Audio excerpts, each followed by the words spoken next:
Hello प्यारे बच्चों, स्वागत है आप सबका सीयूईटी इंडिया के इस ऑनलाइन लर्निंग प्लेटफॉर्म पे। और मैं हूं आपकी बायोलॉजी मेंटोर स्वाति सिंह।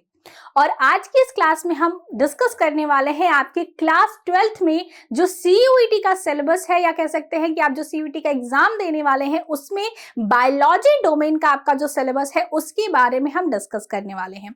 आज हम सिलेबस डिस्कस करेंगे और इसके बाद आपको यूपी बोर्ड के स्टूडेंट्स के लिए भी कंप्लीट कंटेंट हम फ्री ऑफ कॉस्ट अपने इसी चैनल पे हिंदी में आपको प्रोवाइड करने वाले हैं। तो अगर आप अपनी प्रिपरेशन करना चाहते हैं, चाहे वो आप अपनी बोर्ड्स की प्रिपरेशन करना चाहते हैं या फिर आप अपनी सीयूईटी की प्रिपरेशन करना चाहते हैं, तो आप हमारे चैनल के साथ जुड़ सकते हैं। ना सिर्फ बायोलॉजी बल्कि मैथ्स, केमिस्ट्री, फिजिक्स और भी जीके जीएस आपके जो भी डोमेन्स है, लैंग्वेज सब्जेक्ट्स है, वो सारी चीजें आपको हमारे प्लेटफॉर्म पे कंप्लीट कराई जाएगी। तो चलिए स्टार्ट करते हैं आज की इस वीडियो में, जहां पे सबसे पहले हम बायोलॉजी डोमेन का जो है सिलेबस डिस्कस करने वाले हैं।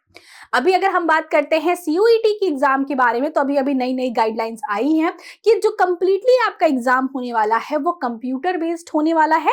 और इसके साथ ही आपके कंप्लीट जो क्वेश्चंस आपके हैं वो कंपलसरी, मतलब हर क्वेश्चन को अटेम्प्ट करना आपका कंपलसरी, कोई भी क्वेश्चन ऑप्शनल नहीं है। इसके पहले एग्जाम होता था तो 50 में से सिर्फ और सिर्फ 40 क्वेश्चंस आपको करने होते थे, और आपका जो क्वेश्चन पे अभी जो आपका नए गाइडलाइंस के हिसाब से आपका जो एक डोमेन का एग्जाम होगा उसके लिए जो आपको टाइम मिलेगा वो 60 मिनट का, मतलब 1 घंटे का आपका क्वेश्चन पेपर होने वाला है।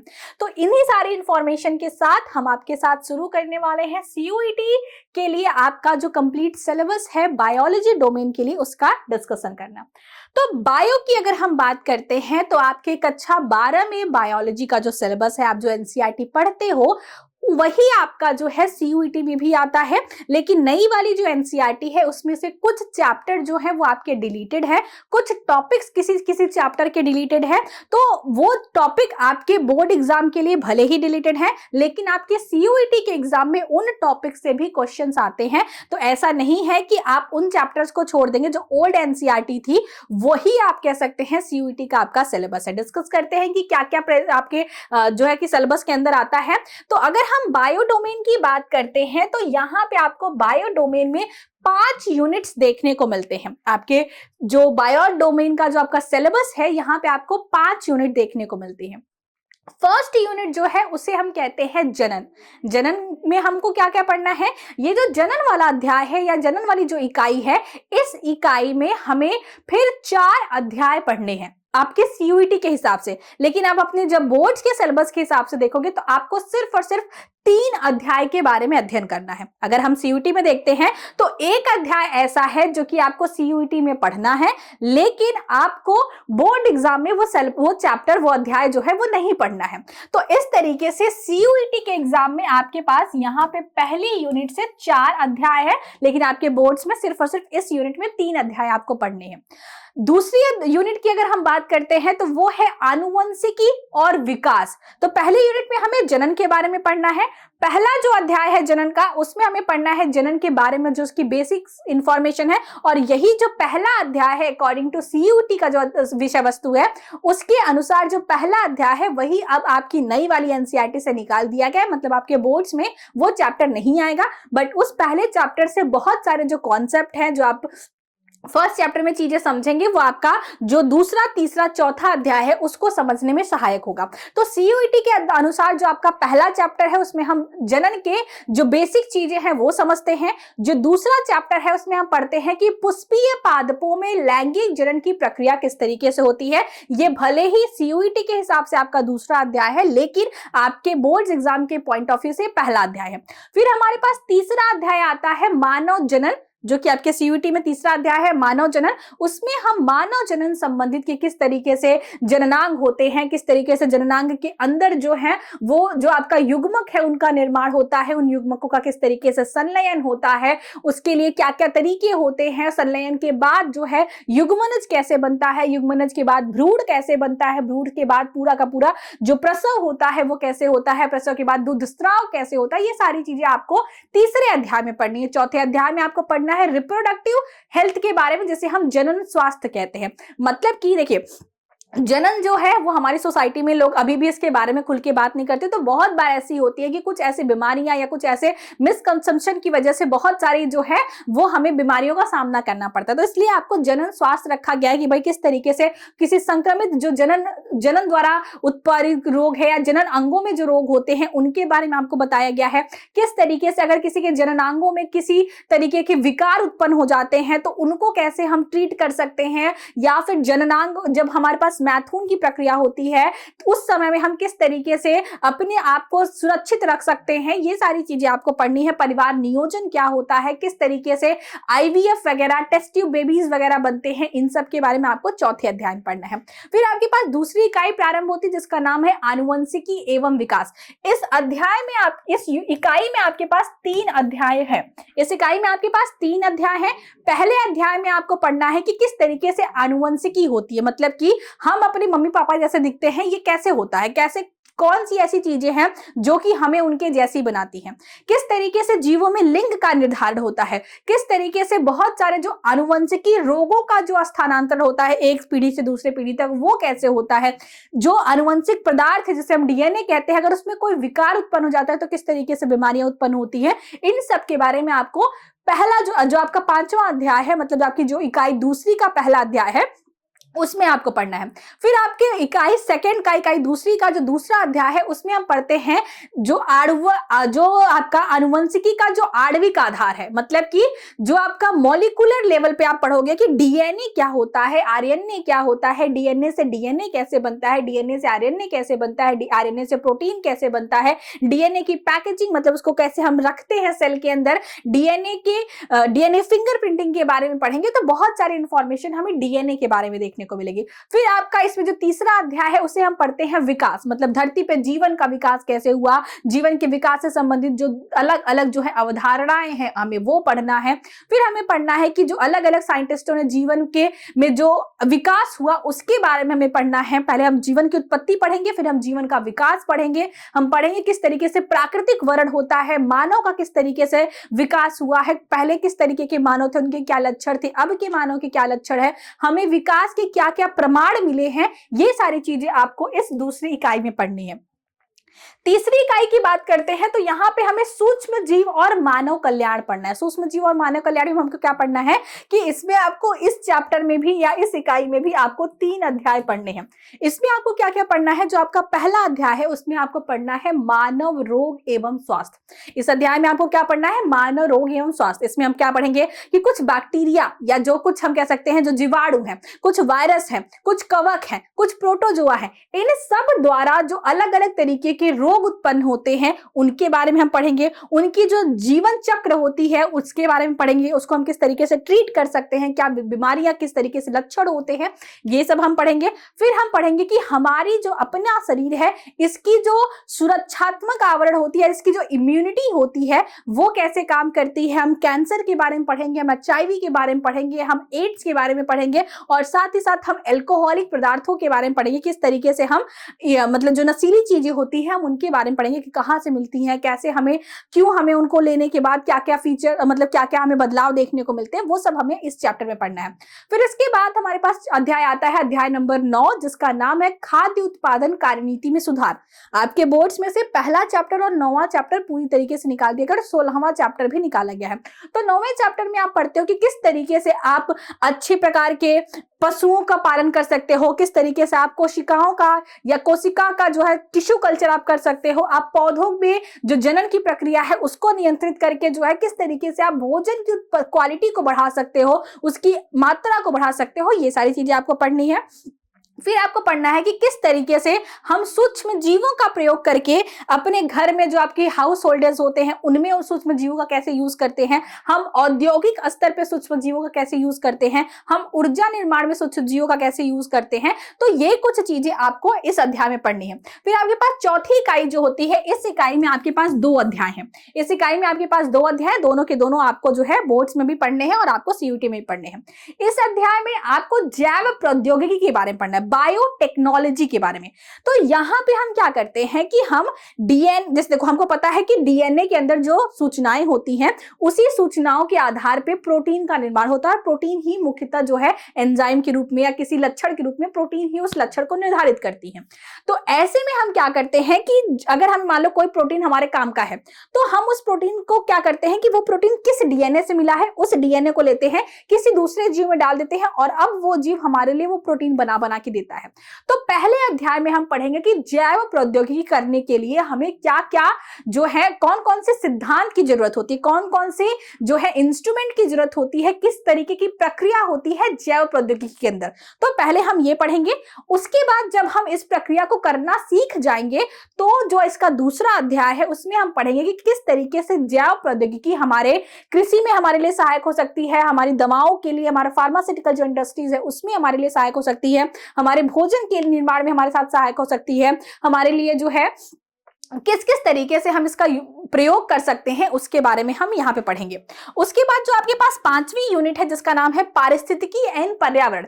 इस अध्याय, इस इकाई में भी आपके पास 4 अध्याय हैं जिनमें से 3 अध्याय आपको जो है आपके बोर्ड्स में पढ़ने हैं और चारों के चारों जो अध्याय हैं वो आपको सीयूटी में पढ़ने हैं। पहला अध्याय यहाँ पे होता है जीव एवं समष्टियां। जीव एवं समष्टियां जो अध्याय है उसमें से भी कुछ चीजें जो है वो डिलीट की गई हैं। उसके बाद आपका जो अध्याय है उसका नाम है पारितंत्र। उसके बाद जो अध्याय है उसका नाम है जैव विविधता एवं संरक्षण और अंतिम में आपके पास हमारा पर्यावरण है या पर्यावरण के मुद्दे नाम से उसका वो है, उसको जो है बोर्ड से डिलीट कर दिया गया है। तो अब हम क्या करेंगे, ये आपको आपके सिलेबस के बारे में थोड़ी बहुत चीजें मैंने बताई, जो चीजें मैंने आपको बताई वही यहाँ पे लिखी गई है कि पहली जो इकाई है उसका नाम है जनन। जनन में आपके पास 4 अध्याय हैं। जीवों में जनन, पुष्पी पादपों में लैंगिक जनन, मानव जनन और जनन शास्त्र। ये आपके सीयूटी के हिसाब से है। लेकिन अगर आप इसी सिलेबस को आप कहो कि मैम बोर्ड के आपका सिलेबस डिस्कस करा दो, तो अगर आप इस इकाई में से ये पहला अध्याय हटा देते हैं तो ये 3 अध्याय जो है ये आपके बोर्ड में आते हैं और इससे क्वेश्चंस आते हैं और ये काफी इंटरेस्टिंग चैप्टर है। लेकिन मैं सजेस्ट करती हूँ स्टूडेंट्स को कि अगर आप बोर्ड्स के लिए भी तैयारी कर रहे हैं, सीयूटी की प्रिपरेशन नहीं भी कर रहे हैं, तो आप जीवों में जनन वाला अध्याय जरूर पढ़ लीजिएगा। आगे हम बात करते हैं कि हमारे पास जो दूसरी इकाई है जिसे हम कहते हैं आनुवंशिकी एवं विकास। इसमें आपके पास ये 3 अध्याय हैं और ये तीनों के तीनों अध्याय जो है आपको आपके सीयूईटी में भी पढ़ने हैं और आपको आपके बोर्ड्स में भी पढ़ने हैं। बताया मैंने कि वंशानुगति और विविधता, इसमें सबसे पहले हमें ये पढ़ना है कि हम अपनी मम्मी पापा, जैसे हमारा नाक भी वही, हमारा आंख भी वही, हमारा कान भी वही, हमारे हाथ भी वही, अंगुली भी वही लगी है, ये सब चीजें एक जैसी कैसी हैं। और उसके बाद हम पढ़ते हैं विविधता। विविधता का मतलब कैसे है कि ऐसा तो है नहीं कि आपके पापा के जैसा आप एकदम 100% अपने पापा जैसे हो या 100% अपनी मम्मी जैसे हो, या आपके भाई बहन आपके बिल्कुल 100% इक्वल है, एक बिल्कुल सिमिलर है, कोई पहचान ही ना पाए, ऐसा तो नहीं होता है। तो यहाँ पे जो परिवर्तन आता है वो कैसे आता है, हम पढ़ेंगे कि मेंडल जी ने क्या क्या प्रयोग किए थे। उनका जो एक संकर क्रॉस है, द्विसंकर क्रॉस है, उनका जो है जो भी इनके मतलब कि उनके जो नियम है, जैसे पृथकता का नियम है, उनका प्रभाविता का नियम है, स्वतंत्र अभिव्यूहन का नियम है, ये सब हम यहाँ पढ़ने वाले हैं। फिर हम पढ़ेंगे कि मेंडल जी ने जो काम किया था उसके बाद भी जो आनुवंशिकता के फील्ड में काम हुआ है, जो मेंडल की बात को थोड़ा सा गलत साबित करते हैं, जैसे कि हमारे पास है कि हम किस तरीके से इनकम्प्लीट डोमिनेंस के बारे में बात करते हैं, हम किस तरीके से जो है बहुजीनी के बारे में बात करते हैं, हम इन सब के बारे में पढ़ेंगे। हम पढ़ेंगे किस तरीके से लिंकेज होता है, किस तरीके से क्रॉस सहलग्नता के बारे में पढ़ेंगे, ये सब कुछ चीजें हम यहाँ पढ़ेंगे। फिर हम पढ़ेंगे कि जीवों के अंदर जो उनका लिंग है वो किस तरीके से आनुवंशिकी रूप से निर्धारित होता है, वो सब पढ़ेंगे। पौधों में कैसे होता है, जंतुओं में कैसे होता है, पक्षियों में कैसे होता है, वो सब हमको सब कुछ पढ़ेंगे। फिर हम पढ़ेंगे कि यहाँ पे अगर हमारा जो आनुवंशिक पदार्थ है, जिसे हम डीएनए कहते हैं, अगर इसमें कोई गड़बड़ी हो जाती है, मान लो डीएनए का नंबर कम ज्यादा हो गया, या डीएनए में मान लो यहाँ पे एडेनिन जुड़ना था, किसी वजह से यहाँ पे थाइमिन जुड़ गया, तो इन सब से क्या परिवर्तन होते हैं और किस तरीके के रोग उत्पन्न होते हैं, हमें ये सब इस अध्याय में पढ़ना है। फिर जो आपका इसके बाद अध्याय है वंशानुगति के आणविक आधार, मतलब यहाँ पे आपको ज्यादातर जो जानकारी है वो डीएनए के आसपास होगी। डीएनए की संरचना कैसी होती है, डीएनए की खोज कैसे हुई, किसने दी, क्या क्या डीएनए की संरचना के आधार होते हैं, डीएनए को केंद्रक के अंदर या आप प्रोकैरियोटिक की बात करते हैं तो डीएनए का जो कुंडलन है वो किस तरीके से होता है, डीएनए फिंगरप्रिंटिंग की सहायता से कैसे हम पता कर सकते हैं कि ये जो कोशिका थी वो किस जीव की थी, किस ऑर्गेनिज्म की थी, किस मनुष्य की थी, वो सारी चीजें ह्यूमन जीनोम प्रोजेक्ट पढ़ेंगे हम यहाँ पे। तो ऐसे बहुत सारे टॉपिक्स आपको यहाँ पे देखने को मिलेंगे। अध्याय 7 में हम विकास के बारे में पढ़ेंगे, जहाँ पे जीवन की उत्पत्ति कैसे हुई, जीवन का विकास कैसे हुआ, उसके लिए जो अलग अलग थ्योरीज दी गई थी, लैमार्कवाद, डार्विनवाद, ह्यूगो डिबेट का जो कॉन्सेप्ट है वो सब पढ़ेंगे। किस तरीके से प्राकृतिक वरण द्वारा जो नेचुरल सिलेक्शन होता है उससे कैसे विकास होता है, मानव का विकास कैसे हुआ, ये सब कुछ विकास के जो प्रमाण हैं, जैसे हम कह सकते हैं कि जो एनालॉगस होता है, होमोलॉगस होता है, किस तरीके से हमारे पास पुराने जो जीव थे उनकी हड्डियां मिलती हैं, उनसे हम किस तरीके से पता करते हैं कि कैसा जीवन था, वो सब कुछ हम यहाँ पढ़ेंगे। इकाई 3 में हम पढ़ते हैं मानव स्वास्थ्य एवं रोग। इसमें हमें क्या क्या पढ़ना है कि किस तरीके से जो जीवाणु है, जो वायरस है, जो प्रोटोजोअन्स हैं, जो कवक हैं, वो किस किस तरीके के रोग उत्पन्न करते हैं, उनको हम कैसे रोक सकते हैं, वो सब कुछ हम यहाँ पढ़ेंगे। फिर हम इसी में पढ़ेंगे कि कैंसर क्या होता है, कैंसर कैसे होता है, कितने प्रकार का होता है, क्यों होता है, कैसे रोक सकते हैं।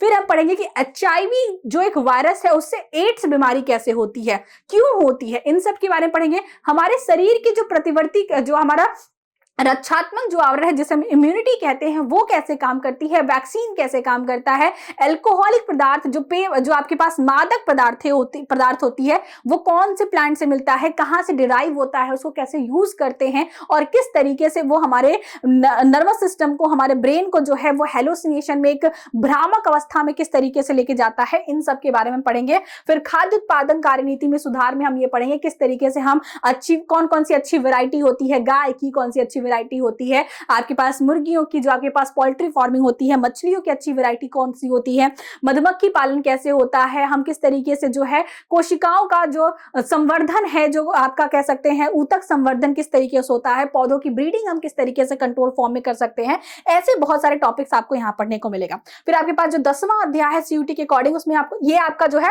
ये जो आपका चैप्टर है ये आपके बोर्ड्स में नहीं दिया गया है, सिर्फ और सिर्फ ये और ये चैप्टर आपके बोर्ड्स में है, लेकिन ये तीनों चैप्टर आपको सीयूटी में दिए गए हैं। मानव कल्याण में सूक्ष्म जीव की अगर हम बात करते हैं तो इसमें हमें पढ़ना है कि सूक्ष्म जीवों को हम अपने घर में कैसे यूज करते हैं, पनीर बनाते हैं, इडली बनाते हैं, डोसा बनाते हैं, अचार बनाते हैं, सॉसेस बनाते हैं, तो सब में हम कैसे यूज करते हैं।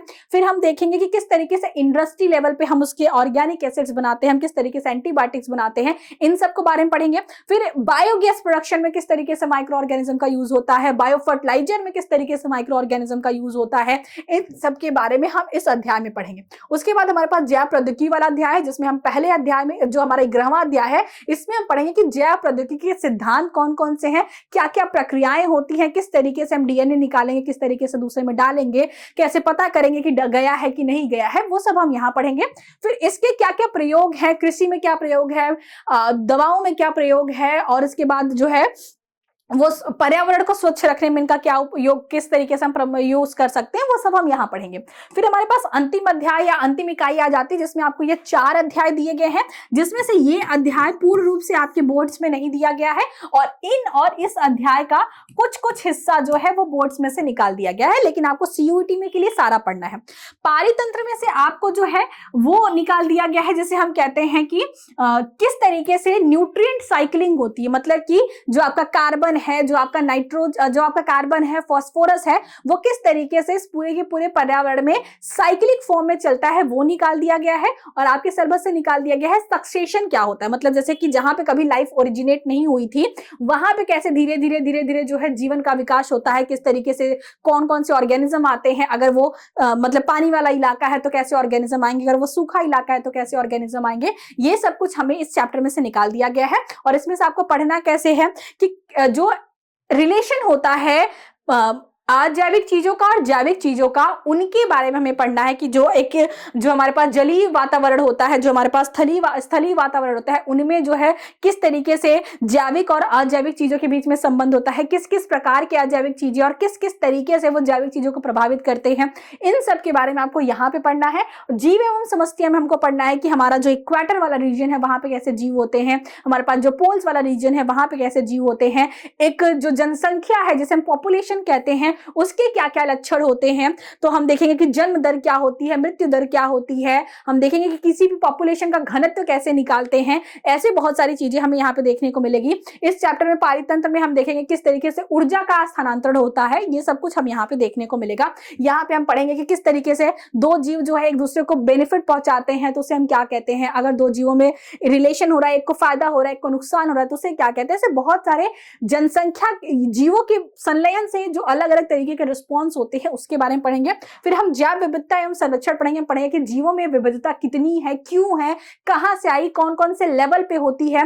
फिर हम पढ़ेंगे किस तरीके से जीवों की जो इनकी विविधता है वो किस तरीके से लॉस हो रही है, क्या क्या मेन कारण है इनके कम होने की वजह से, और इनको बचाने के लिए हम क्या क्या करते हैं। हम एक C2 कंजर्वेशन करते हैं, हम इन C2 कंजर्वेशन करते हैं, वो सब हमें पढ़ना है। और लास्ट में हमें पर्यावरण के मुद्दे में हमें क्या क्या पढ़ना है कि इस अध्याय में हमें पढ़ना है कि जो वायु प्रदूषण है, जो जल प्रदूषण है, जो आपके पास जो वेस्ट मैनेजमेंट है, जो आपका सॉलिड वेस्ट है, जो ठोस पदार्थ अपशिष्ट है उनको कैसे मैनेज करते हैं, जो रेडियो एक्टिव पदार्थ उनको कैसे मैनेज करना है, डिफॉरेस्टेशन जो हो रहा है उसको कैसे मैनेज करना है, एफॉरेस्टेशन करने के लिए लोगों ने क्या क्या किया है, कौन कौन से बदलाव हुए हैं, उन सबको करना है। फिर किस तरीके से हम अपने वेस्ट को मैनेज कर सकते हैं। ऐसे बहुत सारे टॉपिक्स के बारे में आपको इस यूनिट में पढ़ना है, ठीक है। तो ये आपका पूरा का पूरा सिलेबस था। अगर हम समराइज करने की कोशिश करें तो CUET के सिलेबस में आपके पास 16 चैप्टर है जो कि 5 यूनिट में डिवाइडेड है, और वहीं पे बोर्ड्स में आपके पास जो है पहला चैप्टर, 9वां चैप्टर और 16वां चैप्टर पूरी तरीके से निकाल दिया गया है अकॉर्डिंग टू ओल्ड NCERT। और आपका जो 13 चैप्टर है और जो 14वां चैप्टर है इसके कुछ टॉपिक्स जो है निकाले गए हैं, लेकिन 13वां और 14वां जो चैप्टर है इससे क्वेश्चन CUET में बहुत पूछे जाते हैं। तो आपका जो छूटा वाला टॉपिक है भले वो आप बोर्ड तक ना करो, लेकिन बोर्ड्स के बाद आप वो टॉपिक जरूर कर लेना। तो ये पूरा का पूरा सिलेबस डिस्कशन है। आई होप कि आपको समझ में आया होगा। अगर आप इसी तरीके से हमारे साथ हमारी क्लासेस में भी जुड़ना चाहते हैं तो आपको बस इसी चैनल पे रुके रहना है, और आपको टाइम टू टाइम जो है चीजें प्रोवाइड की जाएंगी। हमने प्लान किया है कि आपके बोर्ड एग्जाम के पहले आपको पूरा का पूरा सिलेबस एक बार कंप्लीट करा दिया जाएगा। तो आपको जो भी सजेशन देना है, आप हमारी क्लासेस को कैसी लगी आपको क्लासेस, कुछ अगर आप सजेस्ट करना चाहते हैं, आप हमसे कुछ डिमांड करना चाहते हैं तो कमेंट बॉक्स में बताइएगा।